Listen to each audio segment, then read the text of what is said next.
नमस्कार, आप देख रहे हैं सुरागीला न्यूज चैनल का उत्तराखंड बुलेटिन। आइए नजर डालते हैं आज की फटाफट खबरों पर। हल्द्वानी में हुए गैंगरेप को लेकर पुलिस ने किया खुलासा। सितारगंज में हुई लूट का पुलिस ने किया भंडाफोड़। 1 साल से फरार चल रहे आरोपी को बिहार से किया गया गिरफ्तार। 16 वारंटियों को किया रामनगर पुलिस ने गिरफ्तार। एक ही रात में हुई 11 ताले तोड़ चोरियां। हल्द्वानी में सड़क दुर्घटना में हुई 2 महिलाओं की मौत। अग्निवीर योजना को लेकर कांग्रेस ने किया प्रदर्शन। भाजपा ने किया कार्यक्रम का आयोजन। कॉर्पोरेट प्रशासन के खिलाफ ग्रामीणों का प्रदर्शन। लोहाघाट की समस्याओं को लेकर सीएम से करेंगे मांग। व्यापारियों ने किया धरना प्रदर्शन। गाँव के लोगों ने किया प्रदर्शन। 11 फरवरी को मुख्यमंत्री धामी का लोहाघाट दौरा। बनबसा में नशे के सौदागरों का भंडाफोड़। बाजपुर में हुआ प्रदर्शन। रुद्रपुर पहुंचे केंद्रीय रक्षा एवं पर्यटन राज्य मंत्री अजय भट्ट। केंद्र के बजट की क्षेत्रीय सांसद ने की जमकर तारीफ। 11 फरवरी को होने जा रहा धरना प्रदर्शन। रविवार को चंपावत में हुआ सड़क हादसा।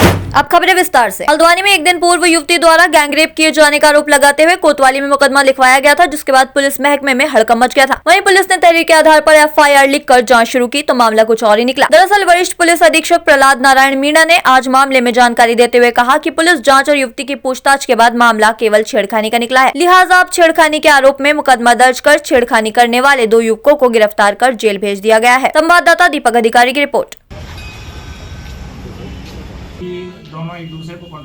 देखिए, हल्द्वानी कोतवाली में कल एक मुकदमा पंजीकृत हुआ था, जिसमें एक गैंगरेप का एफआईआर रजिस्टर हुई थी। इसमें तत्काल मामले की संवेदनशीलता को देखते हुए हमने जांच टीम गठित की और हमारी जांच टीम ने जो सीसीटीवी सर्विलांस है, डाटा सर्विलांस है, जो पीड़िता है उसका जो मेडिकल है और डॉक्टर के बयान है, पीड़िता के बयान के आधार पर यह निष्कर्ष निकाला है कि इस मामले में पीड़िता के साथ में कोई भी दुष्कर्म नहीं हुआ है, उससे छेड़खानी की गई है और अब ये मुकदमा जो है छेड़खानी में कन्वर्ट कर दिया गया और उसमें आगे की योजना की जा रही है। सर, शुरुआत में ऐसा क्या हुआ कि एकदम से गैंगरेप का मामला दर्ज हुआ? देखिए, पीड़िता के द्वारा जो प्रारंभिक बयान दिए गए, बाद में जो पूछताछ है उसमें उसने कहा कि मैं डर गई थी और डर के कारण मैंने गलती से जो है रेप होना बताया गया, लेकिन बाद में उसने स्वीकार किया कि उस साथ में कोई रेप नहीं हुआ। 31 जनवरी की देर रात NH 74 पर कटकारी मोड़ के पास हुई लूट का खुलासा पुलिस द्वारा किया गया है। एसपी क्राइम चंद्रशेखर घोड़के ने जानकारी देते हुए बताया कि बीते 1 फरवरी को जयदीप सिंह पुत्र हरदीप सिंह निवासी ईश्वरपुर थाना शीशगढ़ ने सितारगंज कोतवाली में देर रात्रि उसके भाई मनदीप सिंह व अन्य साथियों के ऊपर स्विफ्ट कार से आए लोगों ने हमला कर उसके साथ लूट की शिकायत दर्ज कराई थी। वहीं सितारगंज पुलिस ने मामले को गंभीरता से लेते हुए मुकदमा पंजीकृत कर जाँच शुरू कर दी थी, जिसका खुलासा पुलिस द्वारा कर दिया गया है। वहीं सितारगंज पुलिस ने दोनों अभियुक्तों के पास से 315 बोर का तमंचा, 12 बोर, 1 तलवार बरामद की है। संवाददाता नारायण सिंह रावत की रिपोर्ट।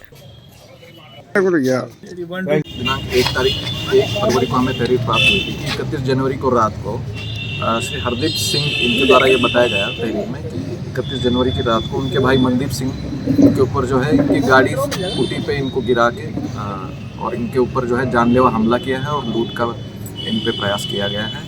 तो इस तहरीर को प्राप्त होते ही हमने इसमें तुरंत संगीन और रिलेवेंट धारा में मुकदमा पंजीकृत किया था।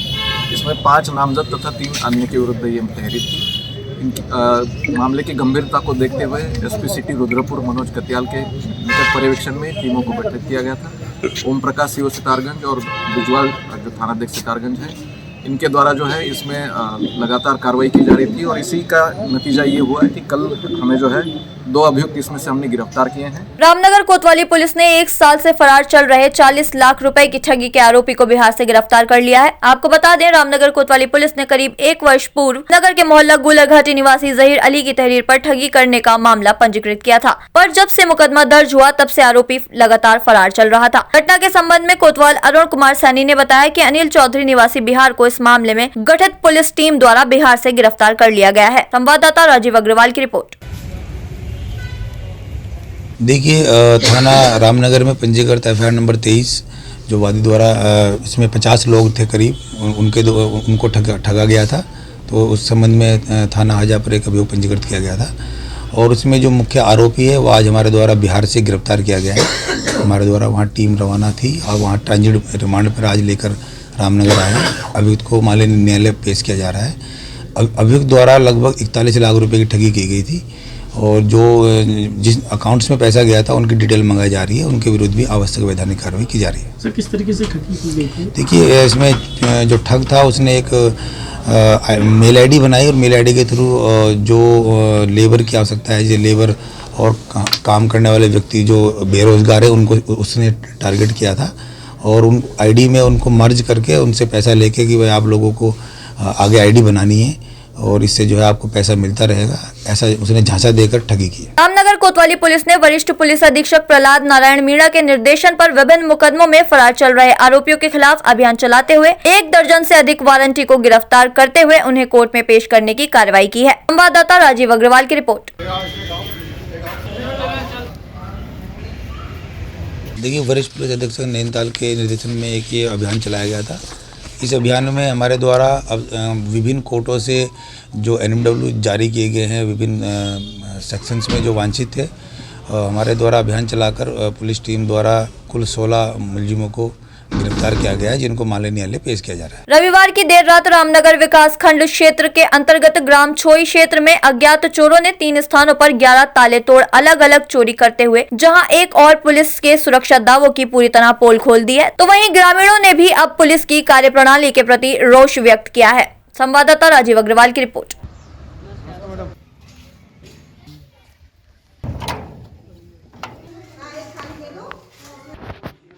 सर 5 जनवरी को पहले चोरी हुई है, ये FIR की कॉपी है उसकी। और उसके बाद जो है आज हुई, बड़ा दुख इस बात का है कि जिस समाज में हम समाज बनाने की हम बात कर रहे हैं, बच्चों को पढ़ाने आ रहे हैं, समाज की बात कर रहे हैं, और वहाँ जब हम सुरक्षित नहीं है, हमारा समाज सुरक्षित नहीं है, तो कैसे हम पढ़ा पाएंगे। और इस बात को मैं दावे से कहता हूँ कि हम पब्लिक स्कूल से अव्वल ही निकलेंगे, नीचे नहीं निकलेंगे। ये मेरा एक दावा है, क्योंकि मैं इसलिए कह रहा हूँ, मैं अपने बारे में कह रहा हूँ।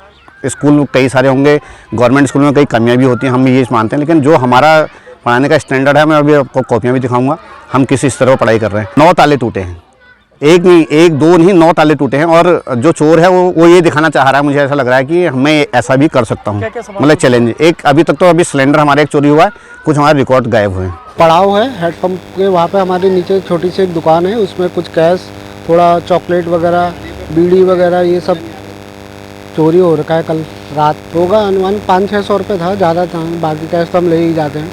छोटी सी दुकान है, ज़्यादा बड़ी नहीं है।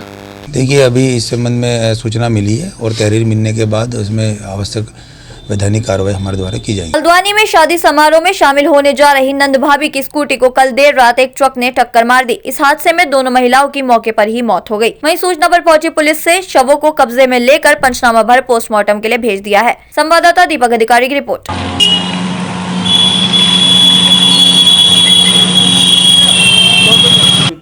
प्रतिबंधित के लिए पहले से भी निर्देश दिए गए हैं, मेरे द्वारा पुनः निर्देश दिए गए हैं, उस पर हैवी ट्रैफिक ना चले। इसमें साइनेज लगाए जाएंगे और अगर एक जनता के साथ मीटिंग की जाएगी, अगर मीटिंग में वहाँ के जो वहाँ के फीड, जिनको रोड फीड करती है, अगर वो लोग इस बात पे सहमत होते हैं यहाँ पे कोई बड़ा ट्रक ना चले, हैवी ट्रैफिक ना चले, तो उसको पूर्णतः प्रतिबंधित कर दिया जाएगा। और जहाँ तक ये एक्सीडेंट का प्रश्न है, इसमें जो एक्सीडेंट हुआ है उसमें महिलाएं उस ट्रक को ओवरटेक करने का प्रयास कर रही थी, उसी प्रयास में ये एक्सीडेंट हुआ है और इसमें FIR दर्ज कर दी गई है और इसमें इन्वेस्टिगेशन की जा रही है।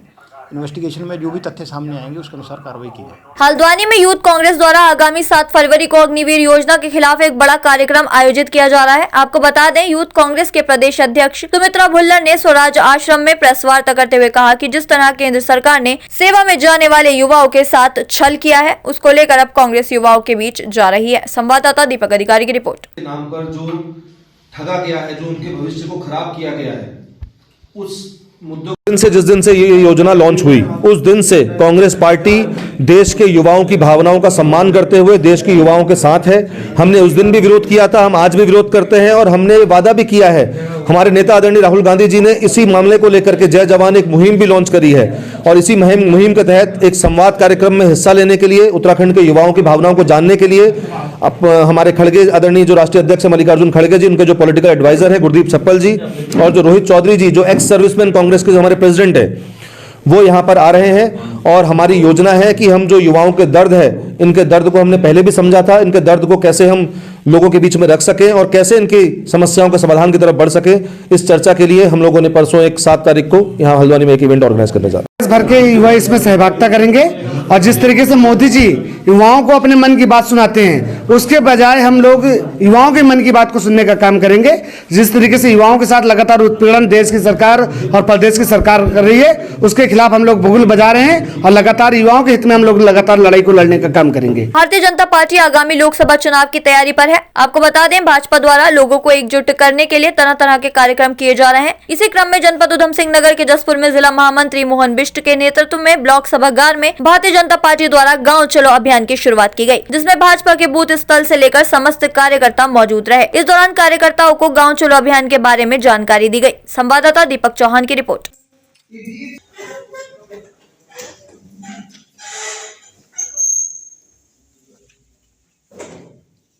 पूरे देश में गांव चलो अभियान के अंतर्गत कार्यकर्ताओं को विस्तारक के रूप में 24 घंटे के लिए 9 से 11 तारीख यानी फरवरी से 11 फरवरी तक गांव में ही प्रत्येक कार्यकर्ता को प्रवास करना है। ऐसी कार्यकर्ता तैयार करके प्रत्येक गांव प्रत्येक वार्ड में भेजने जा रही है, जिसका उद्देश्य मिशन 2024 है। क्या आगे भी इस तरह के कार्यक्रम लगातार जारी रहेंगे? भारतीय जनता पार्टी हमेशा चुनावी मोड में रहती है और हमेशा चुनाव के लिए तैयार रहती है। उसी के क्रम में ये कार्यक्रम लगातार हमारे चलते रहते हैं। ऐसा कोई विषय नहीं है कि चुनाव आ जाए तो अभी भारतीय जनता पार्टी इसकी तैयारी करेगी, अन्य दलों की तरह।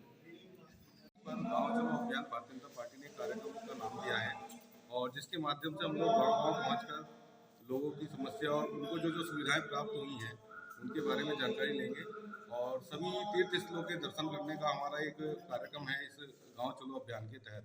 साथ ही नए मतदाताओं को जागरूक करना और तो सरकार के द्वारा चलाई जा रही योजनाओं को जनता तक पहुंचाना, यही हमारा एक विशेष उद्देश्य है। एक माह तक ये कार्यक्रम जारी रहेगा और सभी विधानसभा क्षेत्र, लोकसभा क्षेत्र के जितने भी ग्रामीण क्षेत्र हैं, गाँव हैं, और सब जगह पहुँच करके जनता से उनकी सुध लेनी है और कार्यक्रम और उनकी सरकार की योजनाओं से अवगत कराना। चाहे तो एक साथ होनी चाहिए, सब लोग एक साथ बैठना ही नहीं चाहते। पापा, ट्राई दिस। लो, सब लपक लिए।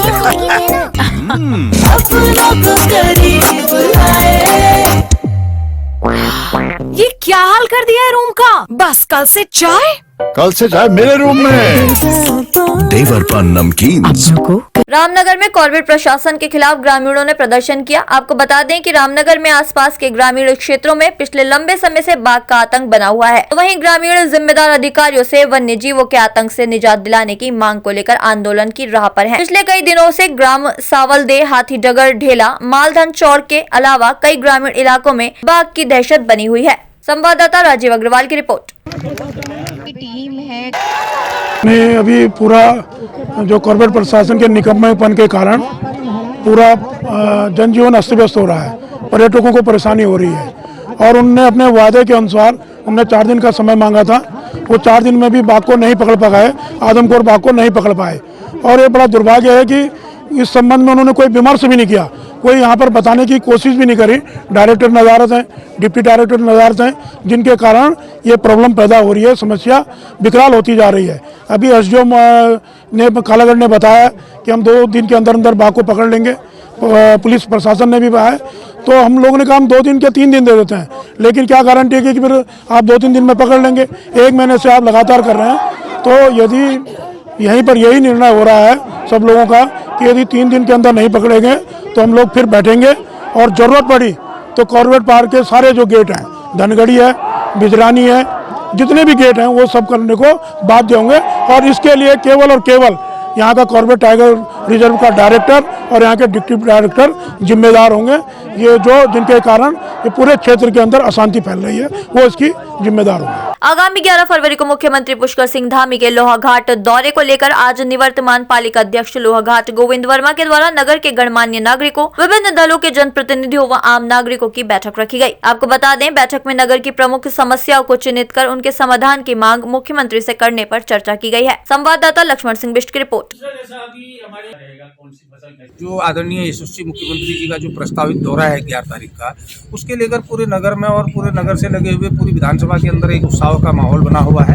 आज एक विचार निकल के आया कि नगर वासियों द्वारा कहा गया है कि एक भव्य स्वागत जो आदरणीय मुख्यमंत्री जी का होना है, उस निमित्त भी ये बैठक थी। और इस बैठक में कुछ विशेष जो कई वर्षों से लंबित यहाँ की मांगे हैं, जैसे पेयजल की समस्या है, यहाँ के निःशुल्क होम फ्री होल्ड की समस्या है या कहिए कि चिकित्सालय की समस्या है, तो सभी लोगों ने एक स्वर में कहा कि आदरणीय मुख्यमंत्री जी से अगर हम कोई चीज़ मांगेंगे तो इन चीज़ों को मांगेंगे, और अगर ये चीज़ हो जाती है तो कई हद तक यहाँ के नगरवासियों को भी और दूरस्थ क्षेत्र के जो हमारे ग्रामीण अंचल हैं वहाँ से भी जो लोग आते हैं उनको एक चिकित्सीय सुविधा मिल जाएगी।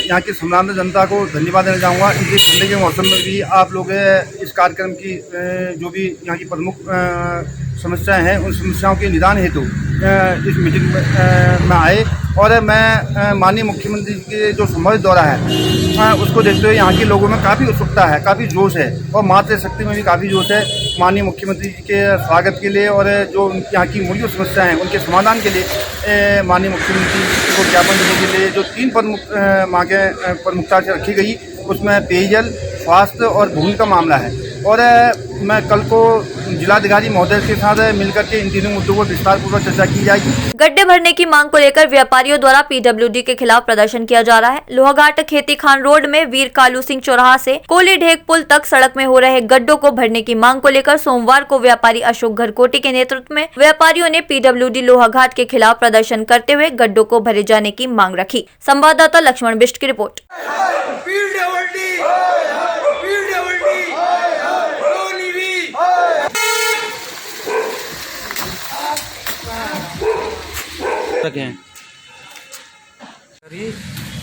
अखबार में भी दिया, हमारे पास उसकी कटिंगें भी हैं, और कई आदमी तो यहाँ पर 20 आदमी चोटिल हो चुके हैं इस गड्ढे से। हम लोनीवी से अनुरोध करते हैं कि कृपया इस रोड में भी ध्यान दें। ये साल भर होने को आया है, ये गड्ढा साल भर से है, यहाँ पर कोई संज्ञान नहीं। इसमें कई बार हमने उनको दिया हुआ है, लिखित दिया है, यहाँ पर स्पीड ब्रेकर डालें, उनने आज तक इसमें कोई संज्ञान नहीं लिया। तो मांग हमारी ये है कि ये रोड को थोड़ा ठीक करा जाए, ये गड्ढे ठीक करे जाए। कई बार लोग चोटिल हो चुके हैं इसमें। अब ये मुख्यमंत्री से बड़े हो गए हैं पीडब्ल्यूडी, यही हमको लगता है। जब हाँ मुख्यमंत्री का आदेश तब नहीं मानते। अब देखिए आए दिन यहाँ पर मोटरसाइकिल वाले भर भर करके भागते हैं, आए दिन खतरा ही लगा बना रहता है, और गड्ढे हो रहे हैं, गड्ढों में पानी जमा हो रहा है, छींटे जो है दुकान पर आ रहे हैं। लोग जो है विभाग जो है बार बार कहने के बाद भी ये ठीक नहीं कर रहे हैं, और इनकी घोर लापरवाही जो है ये आप लोगों के सामने दिखाई दे रहा है। हमारा यही अनुरोध है कि यहाँ हमारे वो रोड जो है गड्ढा मुक्त होनी चाहिए। एनएच के द्वारा आजकल लोहाघाट के मरोड़ा खान क्षेत्र में पहाड़ी ट्रीटमेंट का कार्य किया जा रहा है। ट्रीटमेंट कार्य के दौरान निकल रहे मलबे को डंपिंग जोन में न डालकर ग्राम पंचायत पाटन पत्नी के जंगलों में फेंक दिया जा रहा है, जिस कारण ग्रामीणों ने काफी आक्रोश व्यक्त किया है। संवाददाता लक्ष्मण बिष्ट की रिपोर्ट।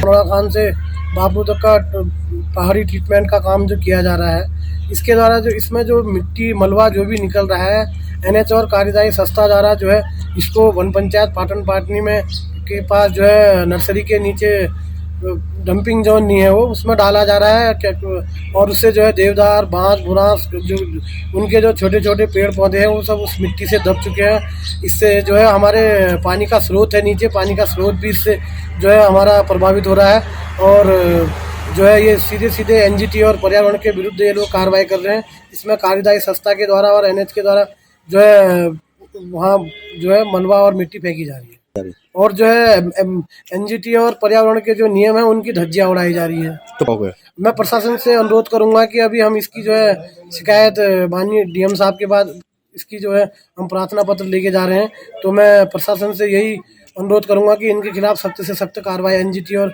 पर्यावरण के जो नियमों का उल्लंघन का जो होता है इनके ऊपर उसका जो है सख्त से सख्त कार्रवाई इन लोगों के ऊपर की जाए। 11 फरवरी को प्रदेश के मुख्यमंत्री पुष्कर सिंह धामी का लोहाघाट दौरा प्रस्तावित है। वहीं प्रथम बार मुख्यमंत्री धामी के लोहाघाट आगमन पर उनके भव्य स्वागत की तैयारी की जा रही है। आपको बता दें, मुख्यमंत्री का स्वागत समूह की महिलाओं के द्वारा खड़ी होली और छोड़ों के साथ किया जाएगा, जिसके लिए महिलाओं ने एक से बढ़कर एक होली तैयार की है। संवाददाता लक्ष्मण बिष्ट की रिपोर्ट। रामलाल कमेटी के द्वारा एक भव्य तैयारी यहाँ पर की जा रही है, जिसमें होली गायन के माध्यम से ग्राम सभा कोलीडेक, रायकोट और लोहाघाट रामलाल कमेटी की महिलाओं के द्वारा होली गायन और झोड़ी की तैयारी की जा रही है। वहीं रामला कमेटी रुमझा के बच्चों के द्वारा सांस्कृतिक कार्यक्रम की तैयारी की जा रही है। लोगों में काफ़ी जोश है, उत्साह है और 11 तारीख को जब सीएम साहब यहाँ लोहाघाट में पहुंचेंगे, रामला में भव्य स्वागत माननीय मुख्यमंत्री का यहाँ पर किया जाएगा। 2 लाख रुपए के नशे के इंजेक्शन व 50,000 की स्मैक के साथ 2 नेपाली तस्कर गिरफ्तार किए गए हैं। आपको बता दें, एसपी चंपावत अजय गणपति के निर्देशन में जिले में नशा तस्करों के खिलाफ कार्रवाई की जा रही है। एसपी के निर्देशन पर जिले के सीमांत बनबसा क्षेत्र में बनबसा लक्ष्मण जगवान एसओजी प्रभारी मनीष खटवारी सोनू सिंह के नेतृत्व में पुलिस ने बनबसा के मलेरिया नाले के पास 600 नशे के इंजेक्शन व 5.70 ग्राम स्मैक के साथ एक बाइक सवार 2 नेपाली तस्करों को गिरफ्तार किया है। संवाददाता लक्ष्मण बिष्ट की रिपोर्ट।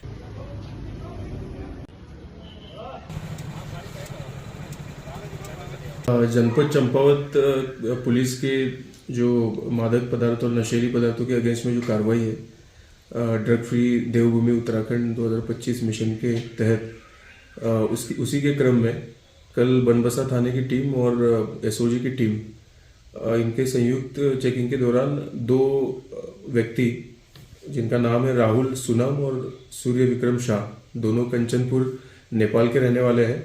इनके पास से 300 बुप्रेनॉर्फिन और 300 फेनार्गन के इंजेक्शंस, टोटल 600 इंजेक्शंस और 5.7 ग्राम स्मैक, कुछ कैश और फोन ये बरामद हुए हैं। इसमें 8/21 NDPS में मुकदमा दर्ज हुआ है और इसमें आगे की वैधानिक कार्रवाई जारी है।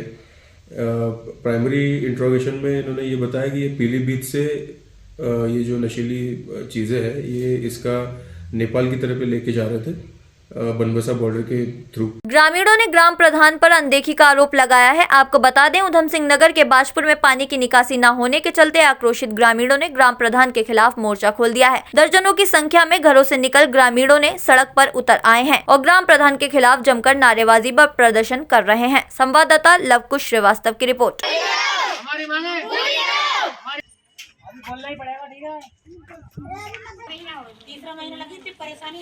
ग्राम प्रधान के द्वारा ये वादा किया गया था कि लगभग 3 या 4 दिन में आपकी नाली बन जाएगी, पर इसको 2 महीने से ऊपर हो चुका है, अभी तक कोई भी समाधान नहीं हो पाया है और इससे हमें बहुत ज्यादा समस्या हो रही है। हमारे बच्चों को, हमें और इतनी अधिक से ज्यादा हमें परेशानी उठानी पड़ रही है। गंदा पानी हाथों से फेंकना पड़ रहा है, बाल्टियां लगानी पड़ रही है हमें, और जो पानी हम बाहर फेंक के आ रहे हैं, बाहर के लोग हमको गालियां दे रहे हैं और ये कहते हैं तुम्हारी रोड नहीं है ये, कि तुम अपना संविधान करो, पर प्रधान की तरफ से हमारे लिए कोई भी सुविधा नहीं आ पा रही है। नाली से लैट्रिन का पानी फेंक रहे हैं, इस टाइम तो लैट्रिन भी बंद है हमारी, जंगलों में सोच के लिए जा रहे हैं हम, और खेतों वाले हमें उठा रहे हैं। बताओ कहाँ जाए हम अपने बच्चों को लेकर, और फेंकते हैं गंदा सोच के लिए। अभी 2 महीना से हम बाहर जा रहे हैं, खेतों वाले हमें उठा देते हैं, लैट्रिन बाहर जाते हैं। हम हमारी ये समस्या हल करो थोड़ी। हमारे रास्ते को लगभग 2 महीने हो चुके हैं बने हुए, नाली अभी तक बन नहीं पाई है। नाली के लिए ग्राम प्रधान ने बोला था कि 2 से 6 दिन में नाली बन जाएगी, जो कि अभी नाली 1-1.5 महीना होने जा रहा है, अभी तक नाली बन नहीं पाई है। जो कि हमारे नलों का या टंकी का जो पानी है, गंदा पानी है, उसके जाने का रास्ता नहीं है। वो बाल्टियां ड्रम रखने पड़ रहे हैं हमें, गंदा पानी बच्चे और महिलाएं फेंक रही हैं बाहर जा के। तो ये समस्या हमारी है, पानी का साधन हो, नाली नहीं बन पाई है, नाली बननी चाहिए। ये ग्राम प्रधान से हमने कई बार बोला है, ग्राम प्रधान जी ने ये बोला था आजकल में मतलब नाली बन जाएगी, उसका मटेरियल है नाली का वो आ जाएगा। तो 2-4 अभी तक इसमें ना कोई सामान आया है नाली का, ना कोई नाली बन पाई है अभी तक। क्योंकि रणनीति रहेगी, फिर आगे जाएंगे और क्या होगा। रुद्रपुर पहुंचे केंद्रीय रक्षा एवं पर्यटन राज्य मंत्री अजय भट्ट के द्वारा सिटी क्लब में प्रेस कॉन्फ्रेंस की गई। आपको बता दें, रुद्रपुर पहुंचने पर केंद्रीय रक्षा एवं पर्यटन राज्य मंत्री अजय भट्ट का भाजपा कार्यकर्ताओं ने फूल माला पहनाकर जोरदार स्वागत किया। इस दौरान उनके द्वारा केंद्र सरकार द्वारा पेश किए गए अनुपूरक बजट को लेकर पत्रकारों से वार्ता की गई और बजट की जमकर तारीफ भी की। इस दौरान उनके द्वारा बताया गया कि उन्होंने उधम सिंह नगर जनपद को जोड़ने के लिए मेट्रो ट्रेन चलाने का प्रस्ताव भी रखा है, ताकि जनपद में मेट्रो ट्रेन चल सके और जसपुर से टनकपुर तक क्षेत्र को मेट्रो से जोड़ा जा सके। संवाददाता दुर्गेश तिवारी की रिपोर्ट।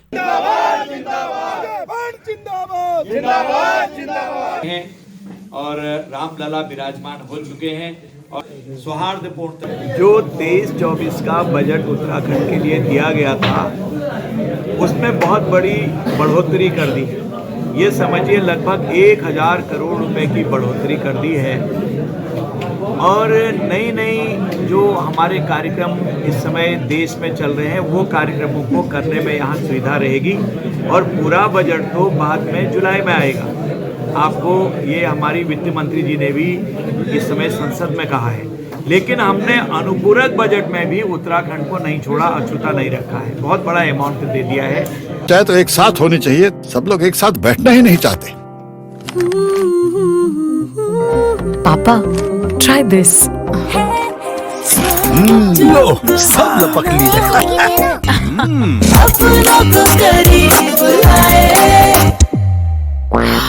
ये क्या हाल कर दिया है रूम का? बस कल से चाय मेरे रूम में। देवर पान नमकीन। केंद्रीय रक्षा एवं पर्यटन राज्य मंत्री अजय भट्ट ने कहा कि उच्च कानून किसी को परेशान या तंग करने के लिए नहीं है। इस मामले में विपक्ष का विरोध उचित नहीं है। केंद्रीय रक्षा राज्य मंत्री ने कहा कि भूमि, अनाज आदि सीमित संसाधन है। ऐसे में बढ़ती जनसंख्या पर काबू पाया जाना जरूरी है, वरना भविष्य में संसाधनों से जूझना पड़ेगा। साथ ही उन्होंने ये भी कहा कि 20 से 25 बच्चे हों पर बेहतर जीवन ना हो, यह सही नहीं है। इस अध्यादेश के बाद समाज की बेहतरी के लिए काम होगा। संवाददाता दुर्गेश तिवारी की रिपोर्ट। कांग्रेस ने तो हमेशा अच्छे कामों का विरोध करना ही करना है। उनका काम कुछ कहना भी है, कुछ तो लोग कहेंगे, लोगों का काम है कहना। वो कहते रहते हैं, देश में भी वो हर जगह अच्छे कामों का विरोध ही कर रहे हैं।